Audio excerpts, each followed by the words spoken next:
All right, so my next guest recently published a piece titled "The Case of the Obstreperous Interest Rates." Obstreperous, okay.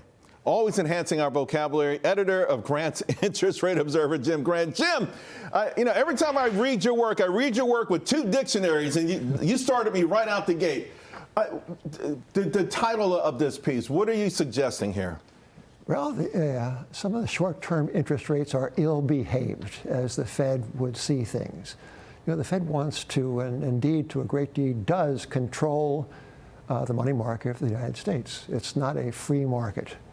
And the Fed is troubled when rates that are less regulated than most rates take it into their respective heads to go up or down in unauthorized fashion. Right. And what we've seen recently is some rates stray out of their preferred orbits, preferred by the Fed, and go higher than the Fed would have them go. Now, what that means is, according to the Fed, that there are not enough reserve dollars in the system.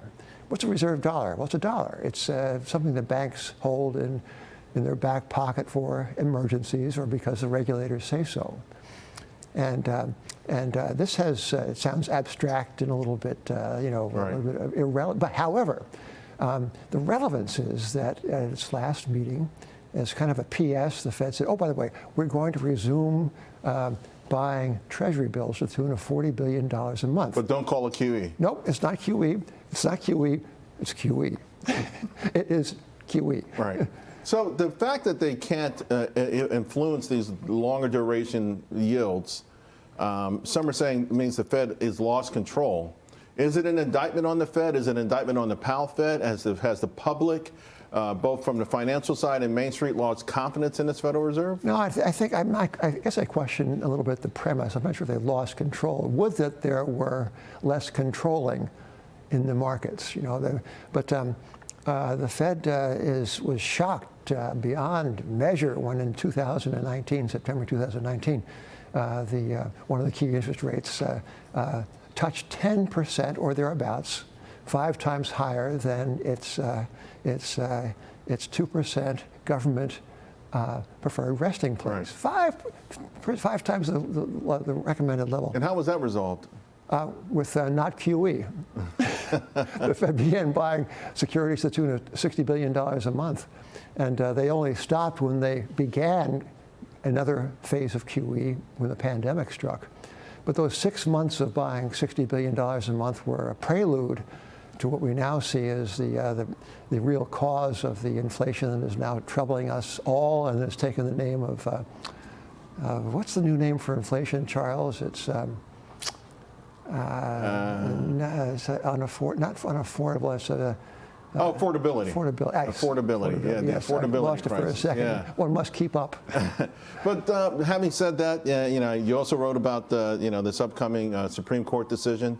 By the way, rumors are it may come out tomorrow, and the odds are, of course, that the Supreme Court will strike down this one particular ability for President Trump. There's a lot of different things. We lose track of Section 3333. This was the easiest way to do it. What would be the outcome of that? For at least short term, there would be some sort of outcome, and it feels like the bond and stock market would prefer not to see it happen. Yes, but it's been in the news so much, and people have had so much time to ruminate and to position themselves. I bet it's going to be a non-event if it happens. But it's going to call attention to the persistent, incorrigible. That's incorrigible. Another one. Nature of our fiscal affairs, right? So the president is going to deliver $1,776 to each and every member of the active duty armed forces. Why? Because they signed the Declaration of Independence. That's why. Right. And he says the money is going to come from tariffs, but the money comes from the pot. It comes from the general. Yeah. Sure. So it can't come from one source of revenue or another. But I think that the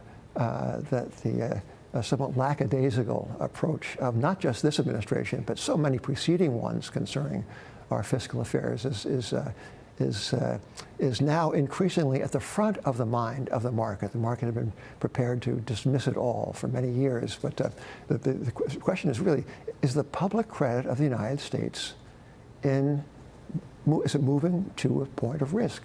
Right. I can't let you go, but there's only less than a minute to go. But I saw this, and hyperscale money pits through the ages, beginning with the Great Pyramids and now AI. Correct. Well, okay, I can explain this, Charles. Okay. Well, you pointed out what an excellent job the two preceding analysts did on producing a 58-page report saying that maybe there's too much supply in respect to the evident demand for AI. We did it in one picture. In other words, stay away from Oracle and all the rest of them. Yeah, and don't get near the pyramids either, as far as that goes. Great stuff, Jim. I wish we had more time, but Merry Christmas, Charles. This is going to be really it's really interesting because, to your point, I don't know politically that there'll ever be any kind of will to have the kind of government that you think is ideal, and a lot of other economists, because you don't run for office. I don't know how anyone ever pulls that off, and so that means we go further and further to that eventual cliff, and I feel like at some point we'll fall off it. It's just inevitable. Well, we've been talking about it for decades, right? And that doesn't mean it won't happen, right? But it does mean it might not happen in my lifespan. Well, you're a young whippersnapper. I don't know. Look up that word, whippersnapper. Jim, thanks a lot. Okay.